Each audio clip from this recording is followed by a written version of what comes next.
पुनित पावन पवित्र शिव महापुराण की कथा भगवान शिव की कृपा से, करुणा से, उनकी उदारता से रांची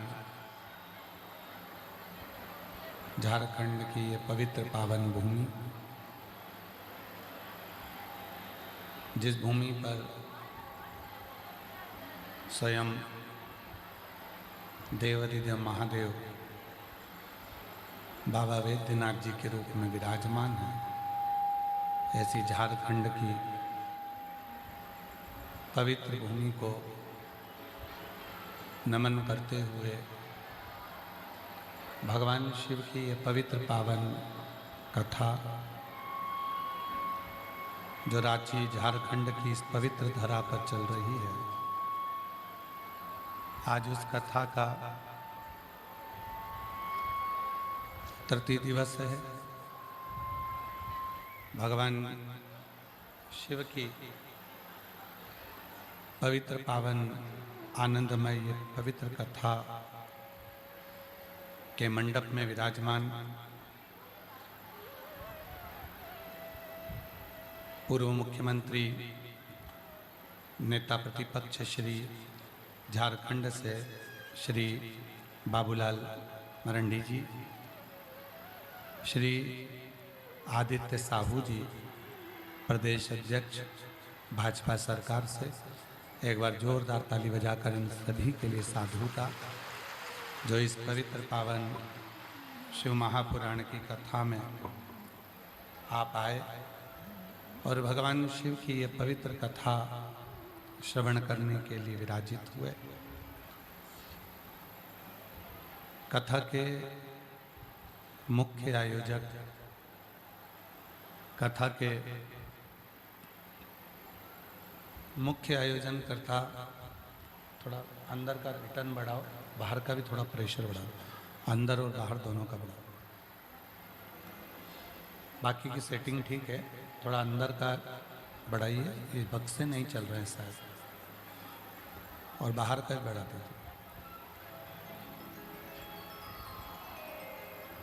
झारखंड रांची की इस पवित्र भूमि पर जो कथा चल रही है, उसके मुख्य आयोजक श्री शिवाला सेवा समिति, एक बार श्री शिवाला सेवा समिति के लिए भी जोरदार ताली बजाकर साधुता, जिन्होंने अथक मेहनत कर कर, बहुत प्रयास कर कर इस पवित्र कथा का दिव्य आयोजन किया है। मुख्य यजमान श्री विवेक कुमार जी, श्रीमती विनीता कुमारी जी रांची झारखंड से हैं। भगवान शिव की कृपा से, करुणा से, बाबा देवाधिदेव महादेव की बड़ी कृपा विवेक जी आप पर और श्रीमती विनीता जी आप पर बहुत हुई है, जो बाबा ने कथा के मुख्य यजमान पद देकर आपको यहाँ विराजमान किया। एक बार जोरदार ताली बजाकर उनका साधुवाद। और तेरी कृपा बिना न हिले एक भी अणु, लेते हैं श्वास तेरी कृपा से, तनु तनु बखान क्या करो मैं, राखों के ढेर का शपटी भभूत मेरे, खजाना कुबेर का, हे गंगाधार मुक्ति द्वार ओमकार तू, भोले ओमकार तू, आयो शरणि हरि शंभु तार तार तू। शिव की कृपा से, करुणा से, उनकी उदारता से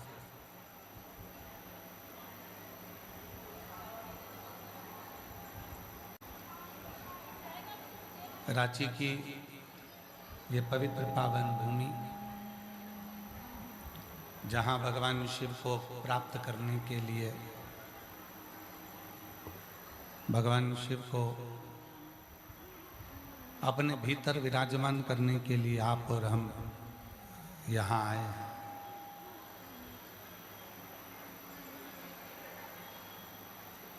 सबसे कठिन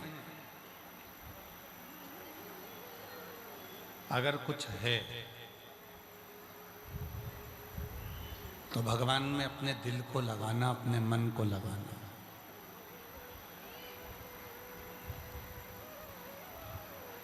लोग कहते हैं कि भक्ति बहुत कठिन है, पर शिव महापुराण की कथा कहती है कि भक्ति बिल्कुल सरल है, पर दिल लगाना परमात्मा से यह कठिन है।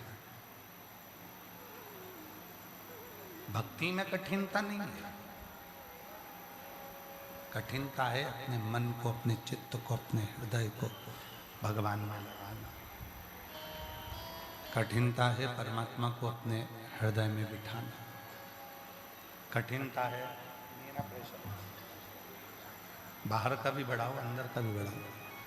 कठिनता है परमात्मा को अपने हृदय में विराजमान करना, दिल में विराजमान करना। हम और आप मंदिर तो जा रहे हैं, भगवान शिव की साधना भी कर रहे हैं, भगवान शंकर की आराधना भी कर रहे हैं, भगवान शंकर की भक्ति भी कर रहे हैं, पर अपने हृदय को, अपने दिल को, अपने मन को हम परमात्मा से जोड़ नहीं पा रहे। कठिन है परमात्मा से अपने मन को जोड़ना।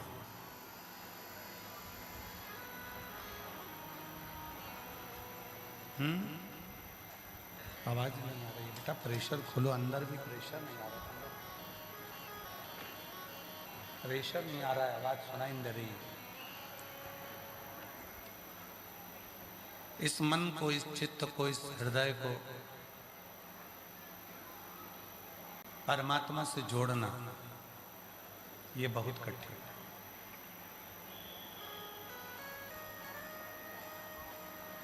कौन से ग्राउंड में कथा चल रही है? जम के बोलो। Football ground.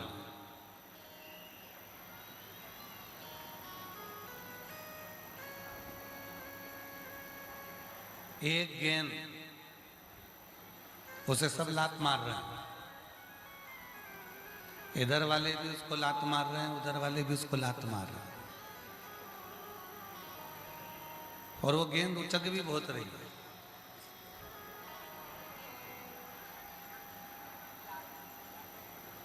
फुटबॉल ग्राउंड है, फुटबॉल में लात मारी जा रही है, तो फुटबॉल यहां जा रही है, वहां जा रही है, उचक भी बहुत रही है। क्यों उचक रही है? क्यों लोग लात मार रहे हैं? क्योंकि वो अंदर से खाली है। अगर वही गेंद में पत्थर भर दिए जाए तो किसी की हिम्मत नहीं है कि कोई लात मार दे।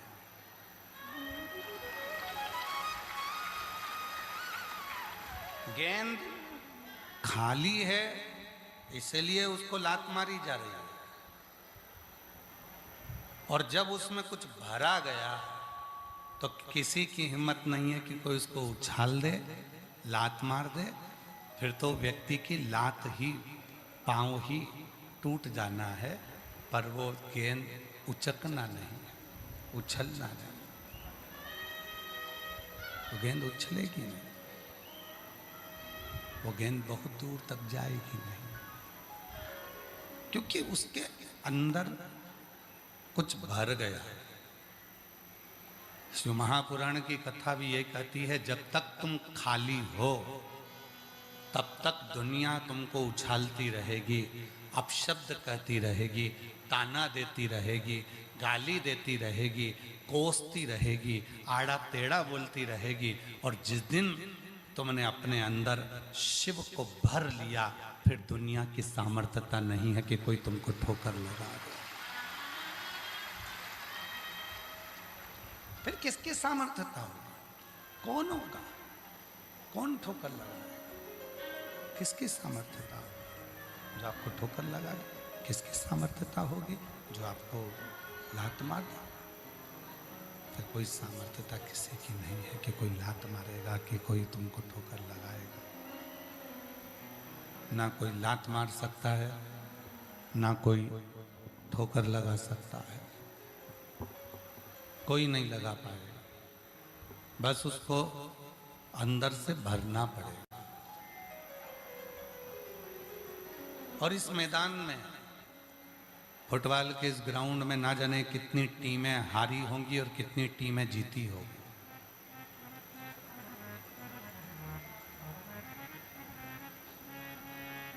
शिव महापुराण की कथा कहती है कि मैदान में हार गए तो एक ना एक दिन कभी ना कभी जीत जाओगे,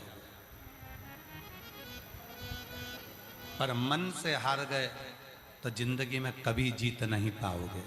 इसलिए अपने आप को इतना प्रबल करिए, इतना बलवान करिए कि मन से नहीं हार।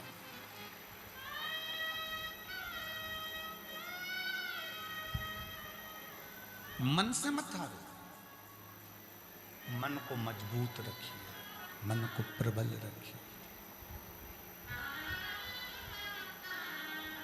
कोई कह दे कि तुमसे ये नहीं बनेगा, तुम ये नहीं कर सकते, तुम्हारे बस का ये है नहीं, तुम नहीं कर पाओगे, ये तुम्हारे बस का नहीं है, तुम नहीं कर सकते, ये तुम नहीं कर पाओगे। उस समय कह देना कि दुनिया का कोई ऐसा काम नहीं है जिसको मैं नहीं कर सकता, दुनिया का ऐसा कोई काम नहीं है जिसको मैं नहीं कर पाऊंगा, सब कर सकता। मन की मजबूती ही हमारे जीवन को सुख प्रदान करती है।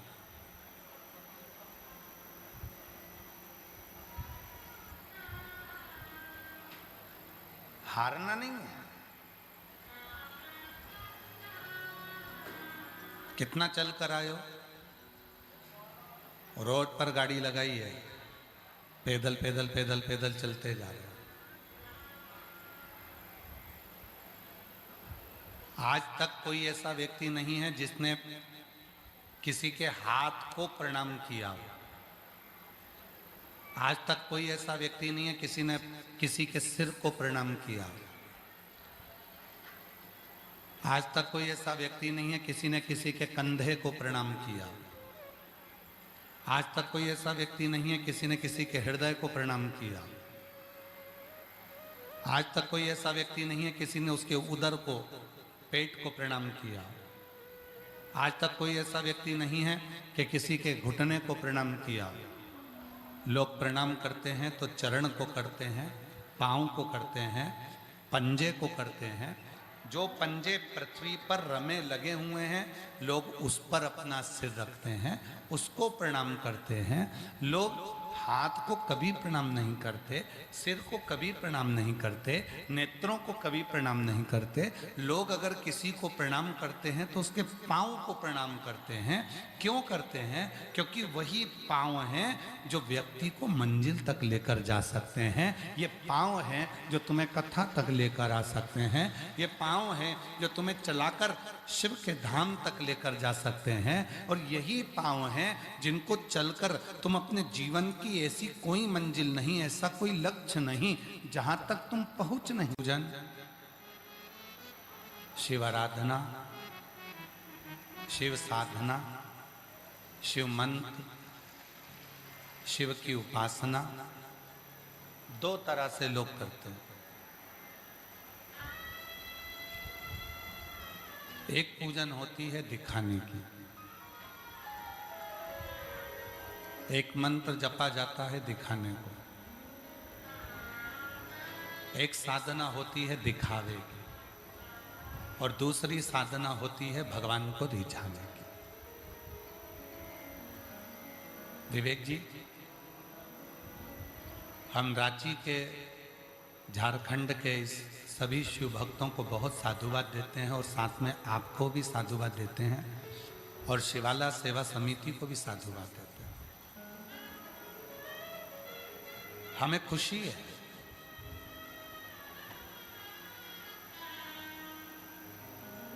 कि यहाँ कलश यात्रा निकली तो किसी कलश की कीमत नहीं लगाई गई। यहाँ बैठने के लिए किसी कुर्सी की कीमत नहीं लगाई गई। यहाँ भंडारे की कोई कीमत नहीं लगाई गई। यहाँ चारों तरफ दुकानें लगी हुई हैं, गरीब लोगों ने अपनी अपनी दुकान लगाई, किसी की कीमत नहीं लगाई गई। हम आपको, रांची वालों को, झारखंड वालों को सिर झुकाकर प्रणाम करते हैं। इसको सही कथा कहते हैं। कल हम विवेक जी, आशीष जी को कह रहे थे कि उनको कहना जजमान को कि दिल लूट लिया रांची वालों ने, झारखंड वालों ने। यहां किसी चीज को बेचा नहीं गया, ना कलश बेचा गया है, ना कुर्सी बेची गई है, ना जगह बेची गई है, ना दुकान बेची गई है, ना किसी तरह का कोई सामान बेचा गया है। यहाँ तो केवल रांची वालों ने दिल लुटाया है, जो 3 बार पंडाल गिरा उसके बाद भी मजबूती से खड़ा कर कर शिव पुराण की कथा का। एक बार अगर पंडाल गिर जाए तो कथा कैंसिल होने के कतार पर आ जाती है, पर 3 बार ये बड़े बड़े पंडाल गिरे हैं और आज तक इन पंडालों में व्यवस्था चल रही है। आज मैं नमन करता हूं झारखंड वालों, आपको, आपके चरणों को नमन करता हूं। बस ऐसा ही प्रेम बनाकर रखना शिव के प्रति। इसको पाखंड और आडंबर में लेकर मत जाना, इसको व्यापार में लेकर मत जाना, इसको व्यवसाय में लेकर मत जाना। इसको दिल से इसी तरह से कथा का रसतत्व ग्रहण करना। दिल लूट लिया। अब सोचने में आता है, एक ही दिल है, महादेव को दूं कि तुमको दूं? एक ही है। पर मन में आता है कि जो शिव कथा सुनते हैं वो भी तो महादेव कहलाते हैं, इसलिए महादेव को ही दिल दिया है। आपके रूप में भी वही तो विराजमान महाराज। शिव तत्व को जिसने जाना है, भगवान शंकर को जिसने पहचाना है, भगवान शंकर की जिसने साधना करी है, भगवान शंकर की। और मैं रांची वालों को इस चीज के लिए भी धन्यवाद देता हूँ। इतना पंडाल गिरने पर, पानी इतना बरसने पर कि पिड़ली पिड़ली तक पानी यहाँ पर भरा हुआ था, और उसके बाद भी तुमने दूसरे दिन भंडारा चालू कर दिया, भोजन चालू कर दिया, भक्तों को खिलाना चालू कर दिया। गजब।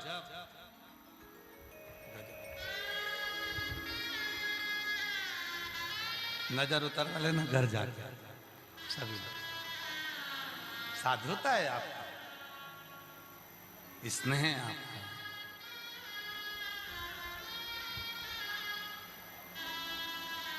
और तेरी कृपा का क्या है भरोसा, कब किस पर हो जाए, जरा सी हम पर कर दो, जरा सी हम पर कर दो। तेरी कृपा का क्या है भरोसा, कब किस पर हो जाए, जरा सी हम पर कर दो, जरा सी हम पर कर दो।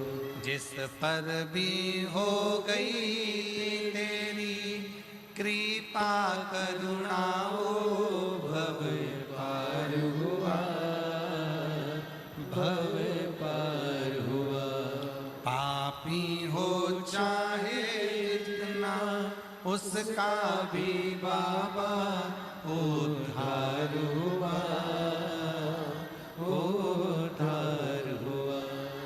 गिद्ध अजामिल गणिका जैसे तेरे मन को भाए, जरा सी हम पर कर दो, जरा सी हम पर कर दो। तेरी कृपा का क्या है भरोसा, कब किस पर हो जाए, जरा सी हम पर कर दो, जरा सी हम पर कर दो। ये उसकी करुणा है।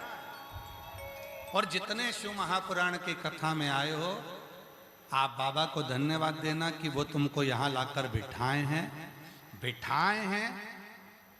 हमारे यहाँ कहते हैं कि वो गाय का जो गोबर है वो जो गिरता है तो नीचे से धूल लेकर उठता है, उसी तरह एक बार जो भगवान शंकर की कथा में जाकर बैठता है वो कुछ ना कुछ लेकर ही उठता है, वो खाली नहीं उठता। बोल बम का नारा है, श्री शिवाय। वो आया है तो कुछ ना कुछ उसको मिलेगा, कुछ ना कुछ उसको प्राप्त होगा, ये निश्चित है। पर वो छूटे ना, उसकी भक्ति ना छूटे, उसका भजन ना छूटे, उसका स्मरण ना छूटे,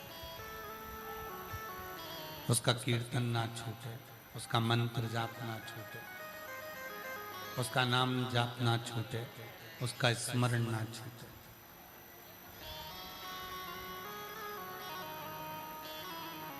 बुखार आता है,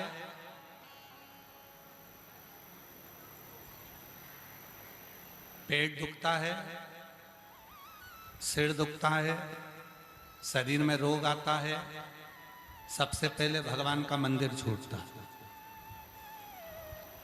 कितने लोग हैं जो बुखार में खाना छोड़ देते हैं, कितने लोग हैं पेट दुख रहा है तो भी डॉक्टर साहब से कह रहे हैं बहुत पेट दुख रहा है डॉक्टर साहब। डॉक्टर साहब ने दवाई दे दी, दवाई देने के बाद फिर पूछा मैं क्या खाऊं शाम को, तो डॉक्टर ने कहा प्राण मत खा जा। मतलब अभी भी उसको ये है कि पेट दुख रहा है तो भी मैं पूछ रही हूं कि शाम को क्या खा। सिर दुख रहा है, आज मेरा सिर दुख रहा है मंदिर नहीं जाऊंगी, आज मेरा पेट दुख रहा है मंदिर नहीं जाऊंगी, आज जल चढ़ाने नहीं जाऊंगी, आज मेरा कंधा दुख रहा है मंदिर नहीं जाऊंगी, आज मेरी कमर दुख रही है नहीं जाऊंगी, आज मेरा पाँव दुख रहा है नहीं जाऊंगी, घर में मेहमान आए मंदिर नहीं जाऊंगी, घर में बच्चा जन्म ले लिया 10 दिन की छुट्टी मंदिर नहीं जाऊंगी, कोई निपट गया, कोई निपट मंदिर नहीं जाऊंगी, जन्म लिया तो मंदिर छूटा, मरा तो मंदिर छूटा, बीमार हुआ तो मंदिर छूटा, मेहमान आए तो मंदिर छूटा, कहीं गई तो मंदिर छूटा। अब विचार करिए, इतने समय में जन्म लिया बच्चा तो खाना छूटा किसी का, बोलते जाओ जम के बोलो जरा रांची वाले, छूटा नहीं, कोई निपटा तो खाना छूटा, आग लगा के आए घर में पूरी सब्जी खाए, पड़ोसी बना के लाया खाओ खाओ खाओ खाओ, सब खाए।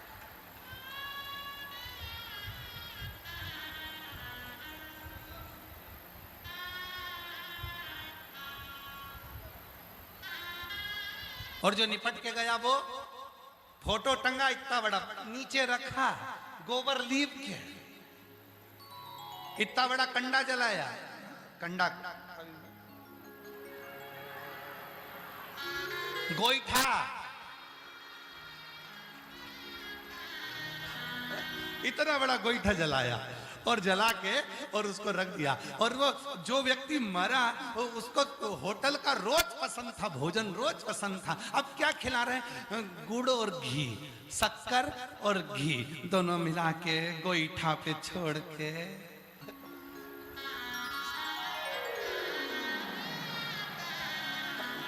गोईठा पे छोड़,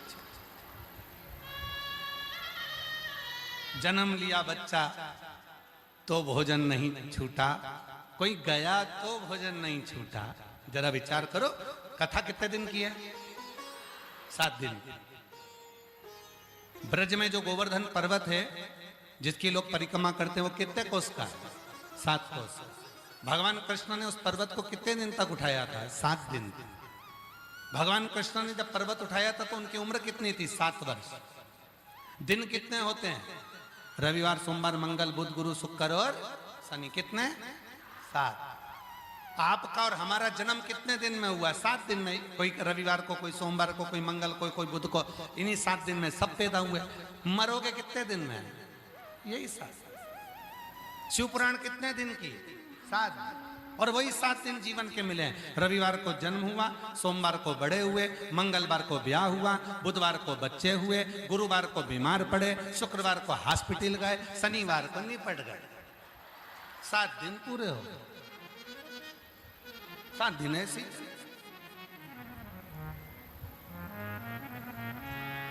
जन्म लिया, भोजन नहीं छूटा, गए भोजन नहीं छूटा, मेहमान आए भोजन नहीं छूटा, बाहर घूमने गए भोजन नहीं छूटा, कमर दुखी भोजन नहीं छूटा, पेट दुखा भोजन नहीं छूटा, कुछ ना कुछ रोटी नहीं खाएगी तो थूली खाएगी, थूली